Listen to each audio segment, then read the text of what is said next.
A single mom comforts a crying boy, without knowing that his millionaire father was watching her. The afternoon rain in downtown Seattle was coming down as if the sky itself had split open. Sheets of water slapped against faces, icy wind knifed through layers of clothing, and everyone hurried to find shelter. But Grace Miller kept walking, clutching her 6-month-old daughter Lily tightly to her chest. Her worn denim jacket was soaked through, the cold seeping into her bones, but she had no time to care. Lily whimpered softly, her tiny fingers clutching at her mother's shirt. Grace held her closer, whispering, "It's okay, sweetheart. Just a little longer." A muffled cry reached her ears.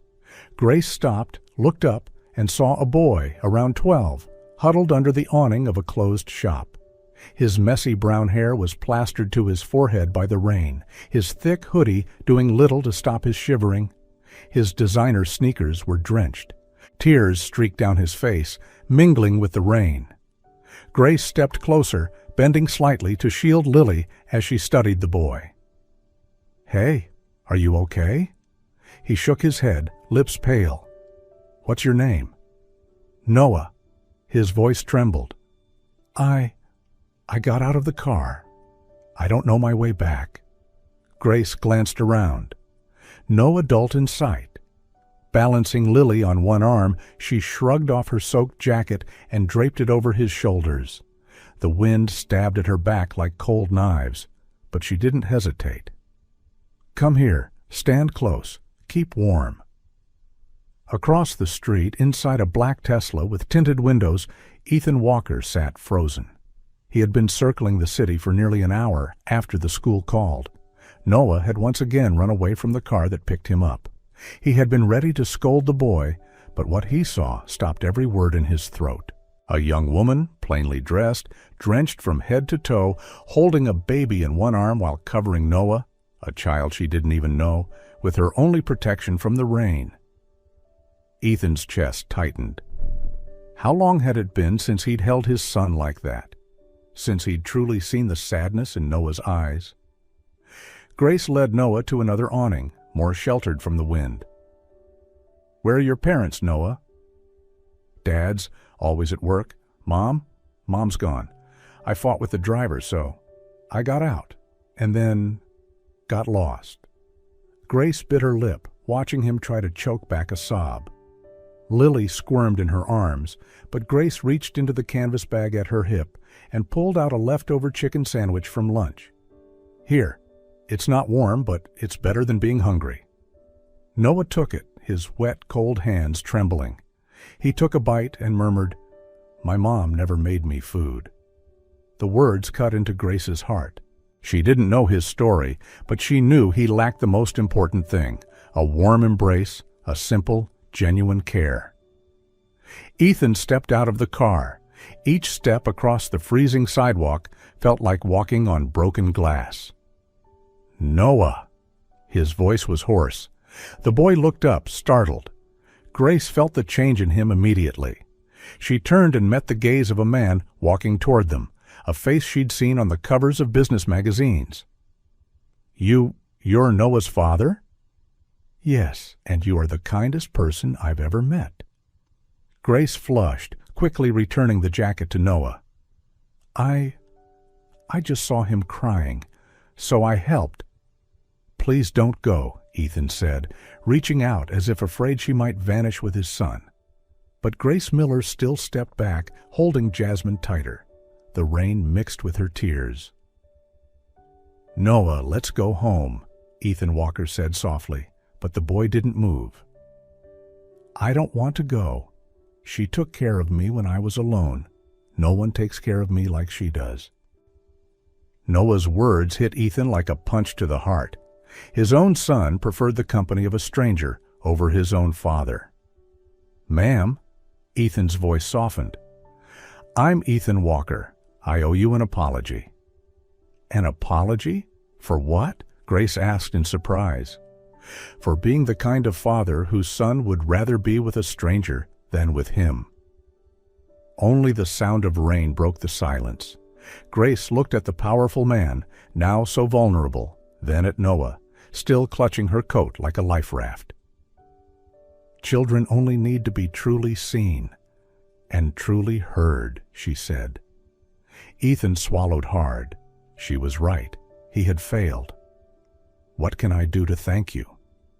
"There's no need to thank me. Anyone would have done the same." "No, not everyone would. You gave your only coat to a stranger's child while still holding your own baby in the rain. That's extraordinary." Grace was flustered. No one had ever looked at her that way before. "I have to go. Jasmine will get sick." "At least let me drive you both home."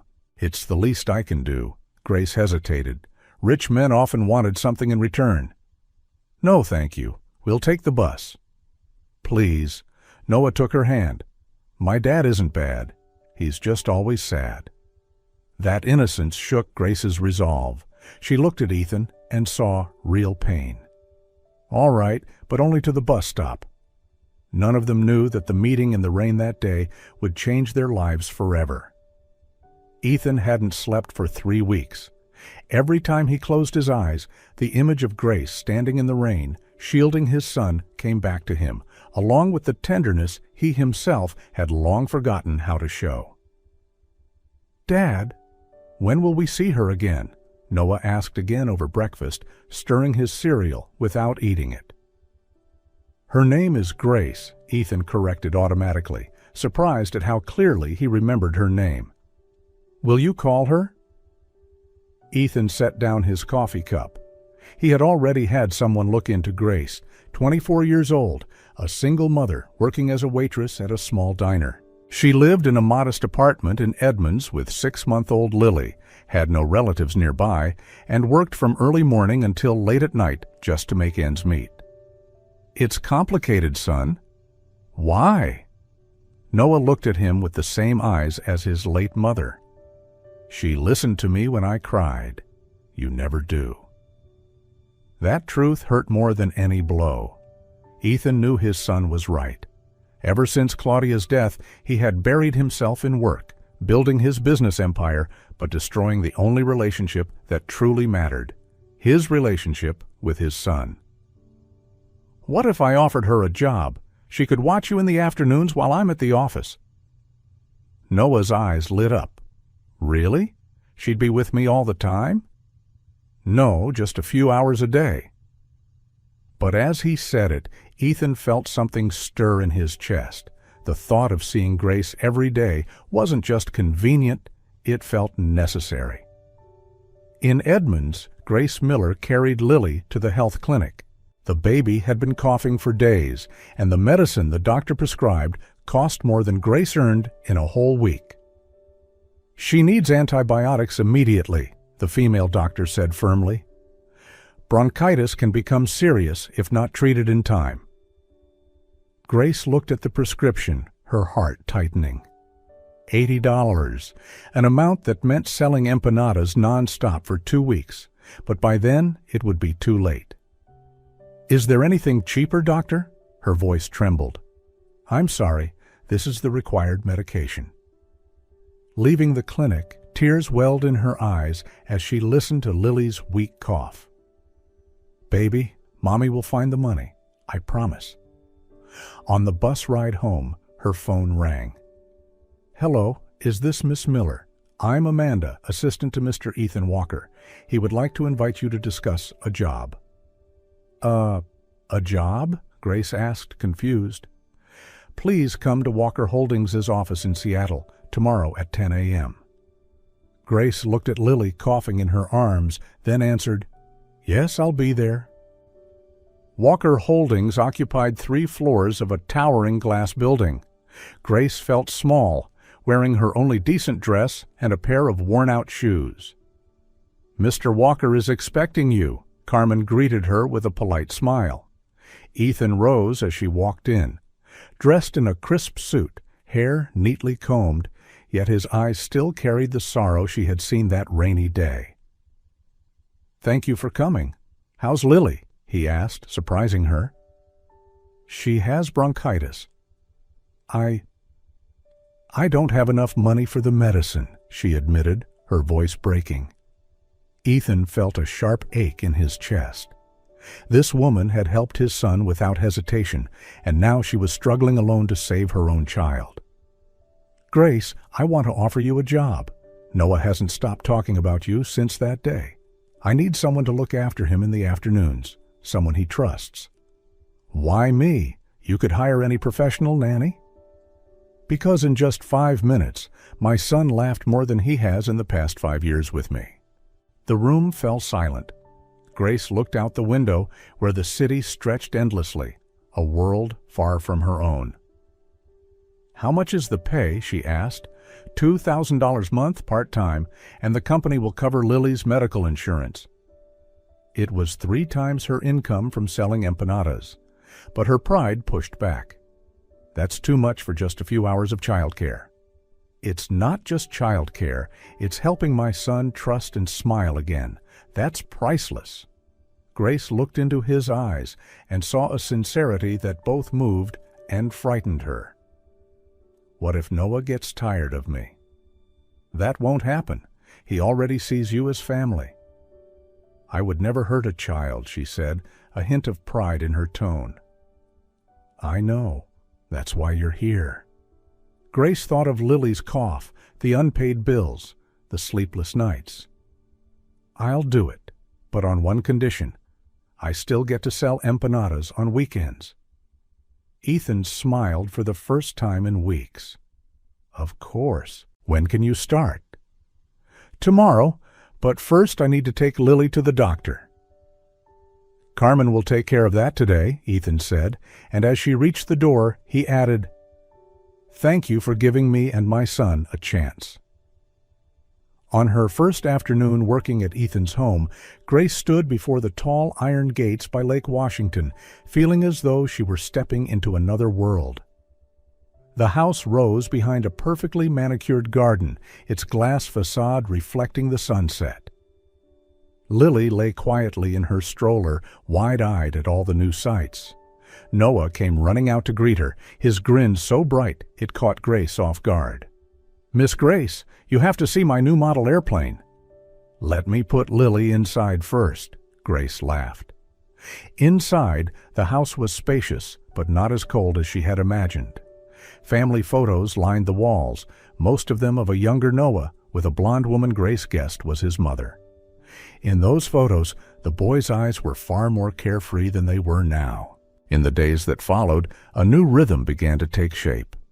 Grace picked Noah up at the school gates, and they talked on the way home. He told her about his favorite science class, the neighbor's dog, and sometimes about his mom. Afternoons were spent with Grace helping Noah with homework. Lily played on a soft mat nearby, occasionally handed a toy by Noah. Every time he smiled at Lily, it felt like the whole house lit up. One evening, Grace made chicken soup, a dish she often cooked on rainy days. When she set the steaming bowl on the table, Noah stared at it and murmured, "This smell? It's like I've smelled it before. It's warm." He ate 2 full bowls, declaring, "Better than pizza." From then on, Noah began asking Grace about other dishes. They baked cookies together, made bread, and he taught her to play his favorite video game. Ethan also began appearing earlier in the evenings. At first, he claimed it was to check on Noah's schoolwork, but Grace noticed he often stayed longer, ate with them, and sometimes helped Noah with his math homework. Those moments made the house feel less hollow. One rainy afternoon, Noah pulled out colored paper and asked, "Do you know how to make origami?" Grace smiled. "I can make paper cranes. Want to learn?" They sat around the kitchen table, Lily sleeping soundly in her stroller. Noah folded each crease carefully, his eyes lighting up as the crane took shape. "I'm going to give one to Dad, one to you, and one to Lily." Ethan walked in just as Noah handed him the paper crane. He held it for a long moment, then smiled at Grace. No words were needed. She understood he was grateful for something she had brought back into their lives. In the weeks that followed, Ethan came home early almost every night. At first, Grace thought it was just coincidence, but soon she realized he always had a reason. Had less work today. Wanted to have dinner at home, or wanted to see how Noah's homework is going. That evening after dinner, Grace was tidying up the kitchen as usual. She was at the sink washing dishes when Ethan walked in, holding a towel.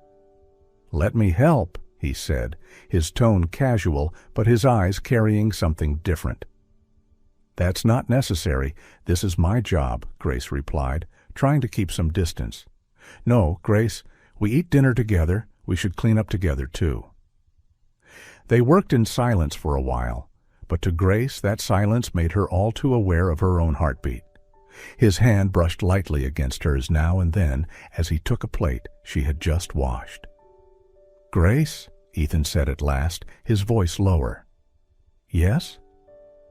"I want you to know, Noah has changed so much since you came. He smiles more, does better in school. And I feel different too." Grace looked up, her eyes meeting the deep gaze in his.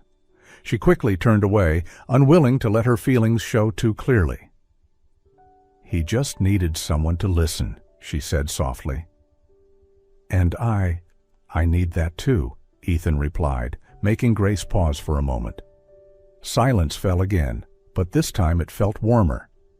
As she was about to leave the kitchen, he asked quietly, "Grace, why don't you have someone? A woman like you, surely?" Grace gave a faint smile. "Men where I'm from don't want women with kids from someone else, and I have Lily to care for. No time to think about love." Ethan pressed his lips together. "If anyone walked away from someone like you, he's a fool." The words made something stir inside Grace, but her mind reminded her, this was his world, wealthy, pressured, with rules she didn't belong to. She smiled, thanked him, then picked up Lily and headed to the living room, leaving Ethan standing in the kitchen, watching her go with a long, thoughtful gaze. That night, Ethan lay restless in bed. He couldn't deny his feelings for her. It wasn't just gratitude anymore, but between them lay a vast gulf of status, and he feared that his world might hurt her. The next day, a call from Anna, mother of Victoria, his late wife, only deepened Ethan Walker's worry. "Ethan, I've heard some troubling things about someone working in your home. She's there far too often. Noah is becoming too attached to her. He's Victoria's only child. You cannot allow some opportunist to take advantage." "Grace is not that kind of person," Ethan said firmly. "You're even calling her by name?" "Ethan, don't be naive. If you don't end this, my family will take legal action to protect Noah." Ethan knew it wasn't an empty threat. That afternoon, when he came home and saw Grace and Noah laughing together at the study table with little Lily crawling on the floor, a sharp pain gripped his chest. How could he possibly choose between protecting her and protecting his son? But deep down, he knew he loved her.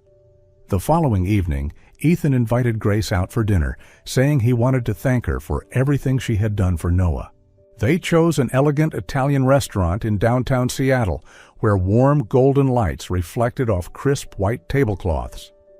Grace felt uneasy, not because the place was unfamiliar, but because of the way Ethan had been looking at her in recent days. Deeper, longer, carrying something she wasn't ready to name. When the appetizers arrived, Ethan placed his hand on the table, his voice low and warm. "Grace, since you came, Noah has changed, but it's not just him. I have too. You've brought warmth into this house that I thought I had lost forever." Grace's heart beat faster. He continued, "It's not just gratitude. He never finished. The restaurant doors swung open, and a tall blonde woman in an elegant evening gown walked in. Her smile was cold, her gaze sweeping the room until it landed on their table. Ethan shot to his feet, his face paling as if he'd seen a ghost. "Victoria?" His voice was so faint Grace had to lean in to hear. Grace froze. The name wasn't unfamiliar. It was the name of Ethan's late wife Noah had spoken about. But Dead? Yes, that was the plan, Victoria said with a mocking smile. But plans change. She pulled out a chair and sat at their table without waiting for an invitation. Grace looked at Ethan and saw shock and pain in his eyes. You disappeared for 5 years. Both your son and I thought you were dead, Ethan said, his voice tight. I just needed time. Paris, then London. I wanted the life I dreamed of. Grace clenched her hands under the table. Clearly, this woman felt no remorse. Victoria turned to Grace, her gaze sharp. And you must be the nanny I've heard about. Impressive. He never brought anyone to places like this. Heat rushed to Grace's face. I'm not... You don't have to speak, Victoria cut in. I just want one thing clear. I am Ethan's legal wife and Noah's mother. Ethan's jaw tightened. Victoria, you abandoned your son, your family. What else is there to say? Oh, there's more. I want to come back. We will be a family again, as we should be. And if you refuse, I will do whatever it takes to get custody of Noah. The threat landed like a block of ice. Grace looked at Ethan and saw his shoulders tremble slightly. She stood, her heart twisting painfully. I need to go. Ethan reached out, gripping her wrist, his voice urgent. Grace, let me explain. Explain what? That you still have a legal wife? That I'm just the one in the middle? Grace's voice cracked. She tore her hand away and walked quickly out of the restaurant, the golden light fading behind her. Outside, the cold rain hit her like needles, blurring the streetlights. Ethan's voice chased after her, but the storm swallowed it whole. Grace, wait! Ethan ran after her, calling out, Please, let me explain. Explain what? That you have a wife? That you've been lying to me all this time? She shouted, tears streaming down her face. No, it's not what you think. Victoria is dead, or at least that's what I believed. There was an accident, and I attended her funeral. But she's sitting in there, alive and well. Grace's voice rose to almost a scream. You can't possibly expect me to believe anything you say. I swear, I don't understand this either. She couldn't be alive. And yet, here she is. No matter what, I was a fool to think that a man like you could love a woman like me, she choked out, waving down a taxi. This is over. I will not be anyone's mistress. You're not a mistress. You're the love of my life, Ethan cried out, but the taxi had already driven away. He returned to the restaurant and found Victoria sipping a glass of red wine. So she left? Victoria smirked. Beautiful. I can see why you were drawn to her. What do you want, Victoria? Why fake your death? Where have you been for the past 5 years? Mostly in Paris, a few months in London, living the life I always wanted. But when I saw a picture of you and her in a magazine, I knew I had to come back. That sort of thing isn't good for your public image. I don't care about my image, Ethan said coldly. You should care, and you should care about Noah too. He's my son. You abandoned Noah when you faked your death. You no longer have the right to call yourself his mother, Ethan said through clenched teeth. That was a mistake. But now I want to fix it, Victoria said, her voice laced with calculation. I want our family back the way it was. There is no family to go back to. Noah and I have moved on, with Grace. You know that won't last, Victoria said, standing up, her tone icy. I'm still your legal wife and Noah's legal mother. If you don't end things with her, my parents will use the law to protect their grandson from the influence of unsuitable people. Ethan understood exactly what that meant. They would fight for custody of Noah. That night, when Ethan got home, Noah ran up to him. Dad, where's Grace? She said she'd do homework with me. Grace won't be coming anymore, son. Ethan knelt down, feeling his heart shatter. Why? Did she do something wrong? No, she didn't do anything wrong. It's just complicated. Is it because Mom came back? Noah asked bluntly. Ethan froze. You already know? She's in the kitchen. She says she's my mom, but I don't remember her, and she told me Grace isn't coming back. Ethan rushed into the kitchen. Victoria was pouring herself coffee as if she owned the place. What did you tell him? The truth, that I'm his mother, and I've come back. You're not his mother. Mothers don't abandon their children and fake their deaths to run off with a lover. I will protect Noah from her, Victoria said, her eyes cold. The rain that night felt endless. Grace returned to her small apartment, Lily asleep on her shoulder, but her mind in chaos. The image of Ethan's eyes in the restaurant, pained, powerless, haunted her. But the more she thought about it, the more she felt an unbridgeable gap. He had a past that wasn't closed, and it had just come back to reclaim its place. The next day, Ethan called many times. Grace watched the phone light up but didn't answer. She knew that if she heard his voice, she would weaken, and she couldn't let herself be the other woman in a family that wasn't resolved. A week passed. Noah no longer saw Grace waiting at the school gates. He asked his father, but Ethan only said briefly, "She won't be coming anymore." In the lakefront house, Ethan sat alone on the sofa, his glass of wine untouched. Victoria had begun appearing more often, always smiling as if everything had returned to normal. But Noah avoided her, locking himself in his room for hours. That night, Ethan opened the door to his son's dimly lit room. The faint sound of rain tapped against the window. Noah lay facing the wall, his small shoulders trembling, his voice choked. "Dad, why isn't Miss Grace coming back? Did she do something wrong?" "No, Noah, she didn't do anything wrong." "Then why? Is it because Mom came back?" Ethan didn't answer right away. He simply sat on the edge of the bed and placed a hand on his son's shoulder. "There are things adults have to do to protect you." "But I don't need protecting from Miss Grace," Noah whispered, then pulled the blanket over his head. Ethan left the room, feeling as though a deep hole had been carved into his chest. He knew he had just let go of the best thing that had happened to both of them, and that it might be the biggest mistake of his life. 3 months had passed since that stormy night at the restaurant. Grace returned to selling empanadas, managing to open a small stall thanks to the savings she had earned while working for Ethan.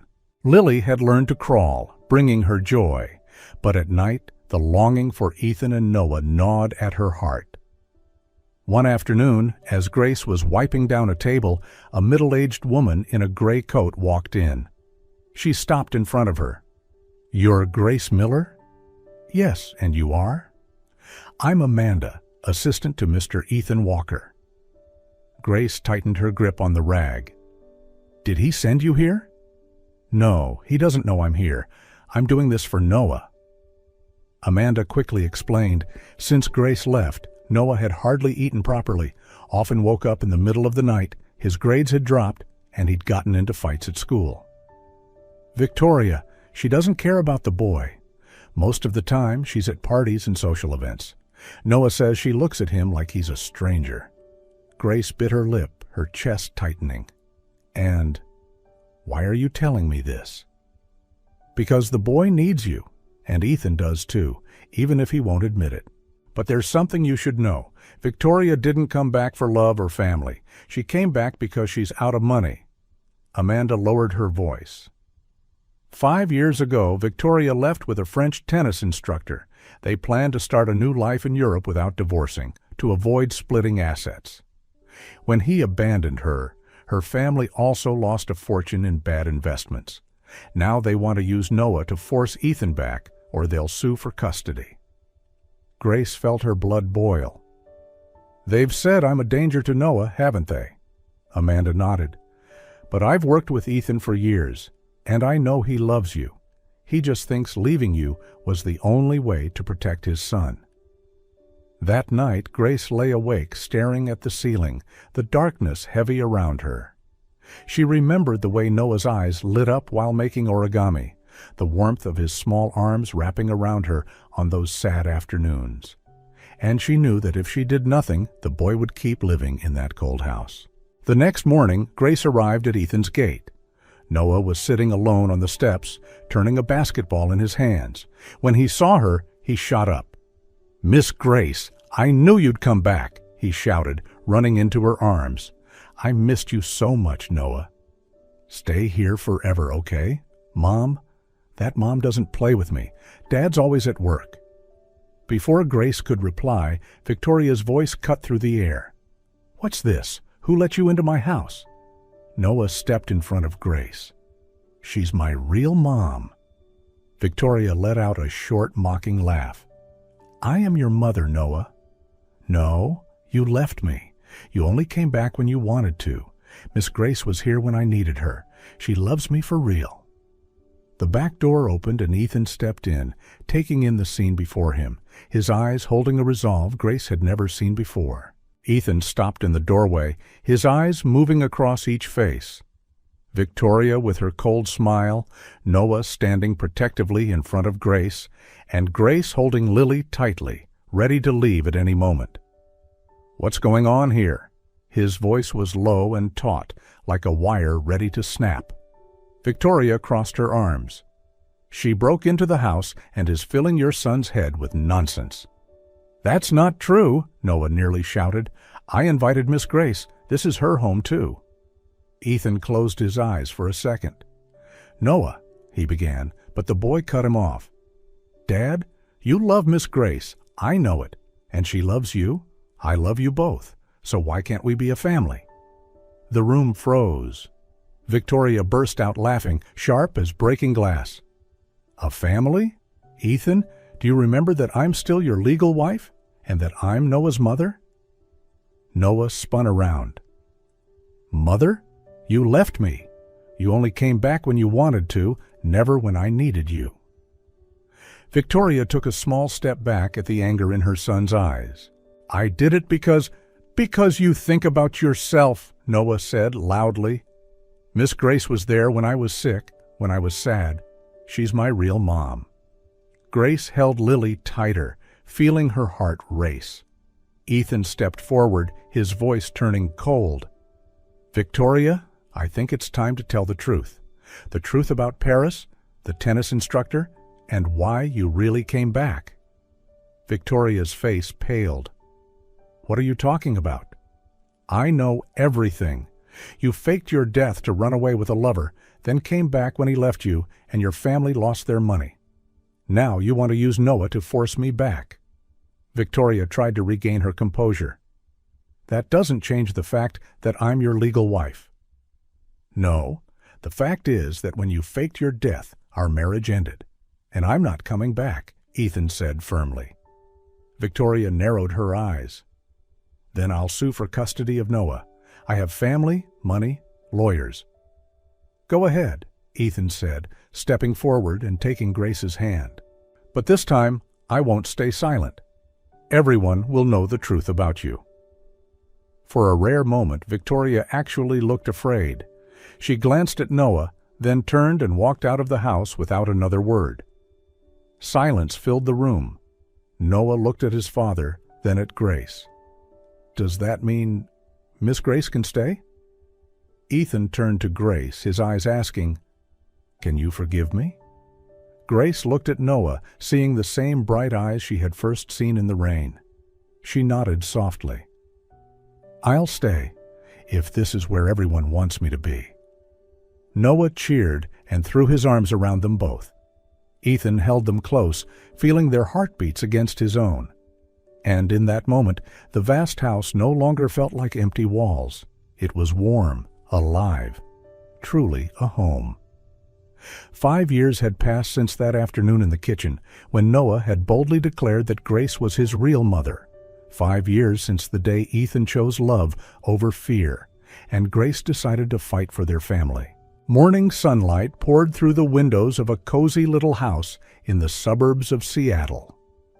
Laughter rang from the kitchen, where Noah, now 17 and almost as tall as his father, held a letter with a bright grin.